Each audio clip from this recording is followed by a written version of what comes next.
This video was made possible by Skillshare. Churchill was a man with many talents. He was an artist, a butterfly enthusiast, and he had an unpublished manuscript about aliens. Clearly, he was a man with an insatiable thirst for knowledge. Maybe he could have loaded up his computer and logged onto Skillshare, an online learning community with more than 19,000 classes in design, business, technology, and more. Perhaps he was considering a side career in fashion, but didn't know where to start. On Skillshare, he would find courses in fashion design and garment construction. Or if he wanted to learn app design, improve his photography, or just how to make a really good quesadilla, he would have found courses for all of these and more on Skillshare. Skillshare gives you access to high-quality classes taught by genuine experts working in their field. I work heavily with animation, and I was genuinely blown away by the number of really useful courses available to me, like this class full of tips and tricks for creating vector art, or this one for creating character walk cycles. For an annual subscription, Skillshare is under $10 a month. And if you'd like to try it out first, then I've got a deal just for oversimplified viewers. The first 1,000 people to use this link, which can be found in the description, will get their first 2 months of Skillshare for just 99 cents. Be sure to try it out using the link in the description and learn something new today. Now, without further ado. It's 1902. A young man by the name of Benito Mussolini moves from Italy to Switzerland to avoid military service. He gets big into socialism, working for trade unions, writing for socialist newspapers, advocating a violent overthrow of European monarchies, the whole shebang. This gets him in a bit of trouble with the Swiss police, so he gets arrested, sent back to Italy, set free, returns to Switzerland, is arrested again, goes back to Italy again, completes his military service after previously avoiding it, and then after a brief stint as an elementary school teacher, he finally returns to work as an avid socialist. His speeches and journalistic abilities made him famous among Italian socialists. He was anti-war, so when Italy colonized Libya in 1910, he rioted and got arrested. Then World War I came along, and once again he protested Italy's involvement. But then he thought, wait a minute, this war could bring about the social climate needed to overthrow European monarchies and bring about the socialist revolution everywhere. And suddenly he was pro-war. But his fellow socialists didn't like his new pro-war stance, so they kicked him out of the party. So then he said, you know what? I'm done with socialism. We need something new, not based on class divisions tearing us apart, but based on unity through nationality. We'll conquer the Mediterranean and reunite all Italian peoples just like the days of the Roman Empire. I'll call it fascismo, and it will guide the Italian nation to greatness. That's all well and good, Mr. Mussolini, but what kind of haircut am I giving you? Let's go with bold.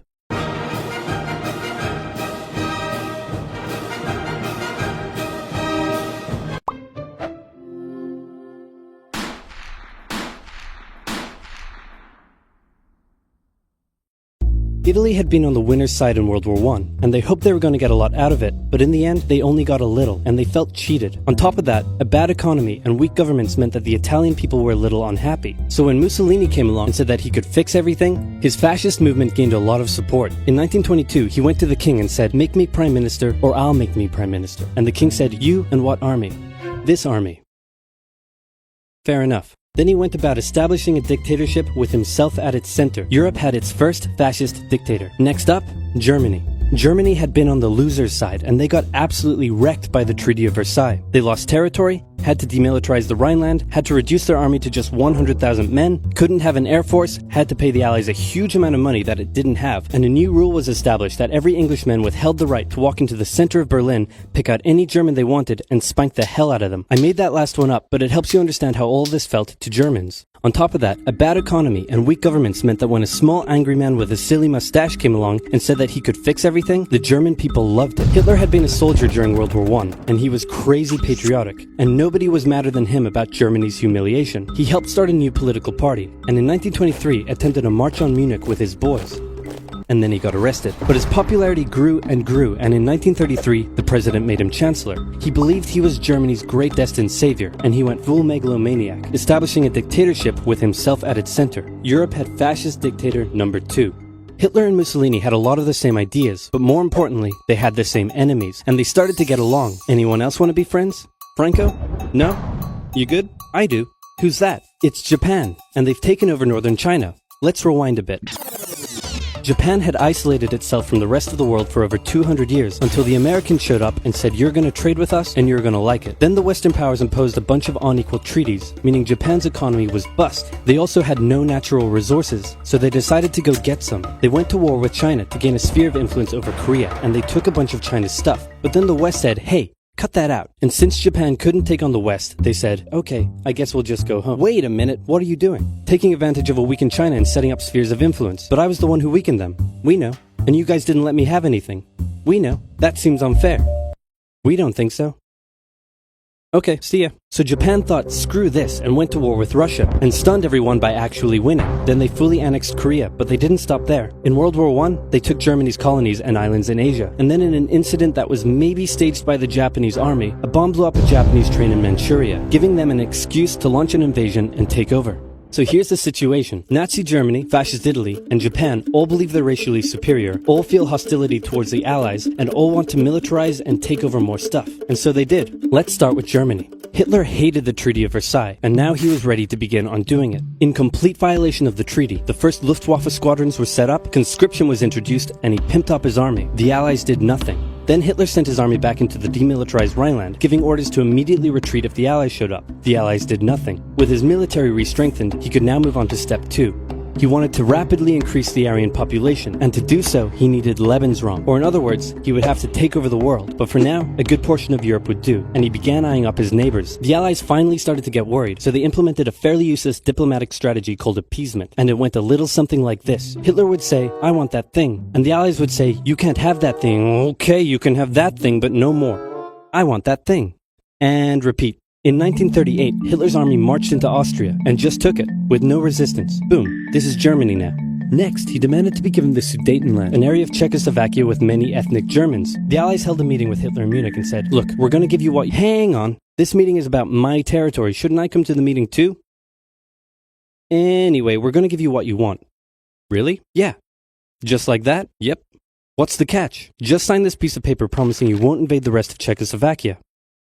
Okay. Then Chamberlain returned home victorious, waving his signed piece of paper in the air, declaring crisis to be averted and the continuation of world peace, and we built a statue of Chamberlain in his honor, and every day on the 30th of September we celebrate Chamberlain Day. Hitler's invading the rest of Czechoslovakia. What? He's invading the rest of Czechoslovakia. Oh. You lied to me. What do you expect?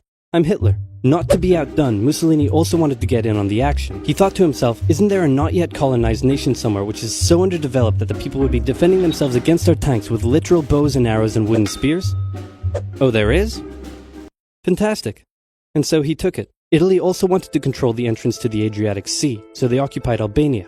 Then, in another incident which was maybe staged by the Japanese, gunfire was exchanged by Japanese and Chinese troops at the Marco Polo Bridge, and the Japanese launched yet another invasion against China. They swept through Beijing and Shanghai, and then advanced through the Yangtze Valley to China's then capital, Nanking. It was here that saw the worst of Japan's shocking atrocities committed against the Chinese people. Back in Europe, Germany and Italy made their relationship status official by signing the Pact of Steel. Then, Hitler turned his eyes towards Poland and the hated Polish corridor, splitting Germany in two. At this point, the Allies really had to put their foot down, and they warned him that an invasion of Poland would mean war. Hitler had planned to continue his advance eastward, but he didn't want to end up fighting a war on two fronts. So for now, he made an alliance with Stalin, saying, how about we both invade Poland and split it between the two of us, and I definitely won't not refrain from not betraying you sometime in the future. Sounds good. This new alliance stunned the West. On the 1st of September 1939, German troops entered Poland, and Britain and France declared war on Germany. The Poles fought hard, but they were no match for the two giants crashing down on them from either side. Then came a period known as the Phony War, where everyone just sort of sat around not doing much. The French had launched a small invasion into the Saarland, but they maintained mostly defensive positions, and after a while decided to just turn around and call it a day. Speaking of France, the French were still super proud of their victory in World War I, and they hadn't really moved on from it. They still used horses, they dispatched messages by motorbike instead of using radio, orders from the commander-in-chief were usually pretty vague, and the troops were rarely inspected. They built a line of defenses along their German border, but didn't bother extending it all the way to the Channel, and they wouldn't launch artillery strikes against Germany out of fear of being retaliated against. In a war, they didn't want to attack the enemy. And at first the UK wasn't much better. Chamberlain still naively hoped that the war could be ended diplomatically. Instead of bombing raids, the RAF dropped propaganda leaflets over German cities, which one air marshal said likely did nothing but provide the continent with toilet paper for the duration of the war. They also only sent 200,000 men to France, while the French had mobilized millions. Both Britain and France wanted to avoid a repeat of the First World War, and so they wanted to keep the war as far from home as possible. So they turned their eyes north, towards Norway. Neutral Sweden was exporting iron ore to Germany through neutral Norway, so the Allies asked them if they could please stop exporting iron ore to Germany, but this request was refused. Then, the Soviet Union attacked Finland, so the Allies said, how about we land troops in Norway and move them across Sweden to go help out your good pal Finland, and along the way maybe take control of all your airfields. But Norway and Sweden still said no. So the UK mined the waters around Norway to force any transport ships into international waters, and they also attacked a German tanker they found in the area. Hitler realized what the Allies were up to, and he quickly moved to secure his supply of iron ore. He launched an invasion through Denmark into Norway. The Allies rushed to land troops at key ports along the coast, but Germany had taken control of Norway's airfield, and their air superiority decided the fight. The Allies had to retreat. After this slightly embarrassing failure, Chamberlain resigned and was replaced with Winston Churchill, who had a slightly different approach to dealing with the Germans. Hitler's overall strategy was similar to Germany's First World War strategy. Attack France, defeat France, knocking out the UK in the process, then turn on the Soviet Union and win the war. During the phony war, the Allies had given Hitler time to prepare his forces. Now, he was ready to attack. The Allies had wanted to place troops in Belgium, but Belgium had refused, and in a move that surprised pretty much no one, Hitler launched an invasion to get around France's defenses. The Allies charged into Belgium at full speed to meet the German invasion head-on, and it looked like a repeat of the First World War was coming. But this time, Hitler had a trick up his sleeve.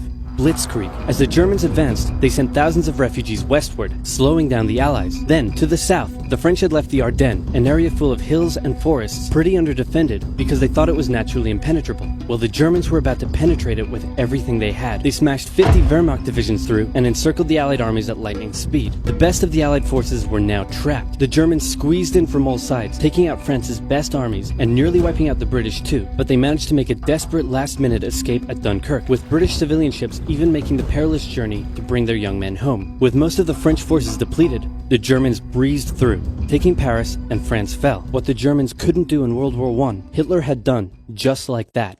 Hitler hoped that with the fall of France, the UK would also lose hope and sue for peace. But quite annoyingly, it didn't, and he needed to secure the Western Front, so he tried to force them into submission with mind games. The UK were now all alone, and Hitler wanted to emphasize that. First of all, just before France fell, Italy finally declared war on the Allies, making the UK's situation even worse. Next, instead of just occupying all of France, Hitler occupied the coastal areas for defense, but allowed France to continue its existence as a German puppet state. This way, it looked like the UK's old ally had decided to switch sides. Hitler also hoped that the UK wouldn't attack any of her old allies' navy bases or colonies in Africa, giving Hitler an extra line of defense to the south. But the UK made sure to respond to this by sailing down to France's navy base in Algeria and wrecking a bunch of ships. So have at it.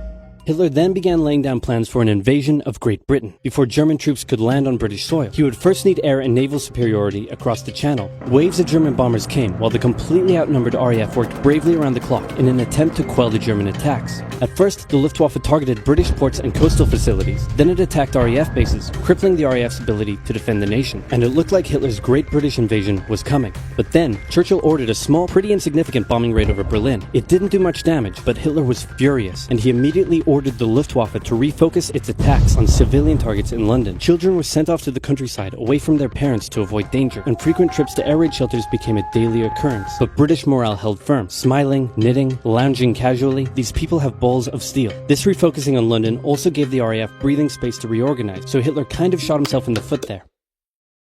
Just the foot for now. Finally, the Luftwaffe sent one massive all-out attack on London, and the RAF successfully repelled it, destroying many of the German aircraft and placing air superiority firmly in British hands. Hitler's invasion had to be postponed, but the bombing of British cities continued for some time.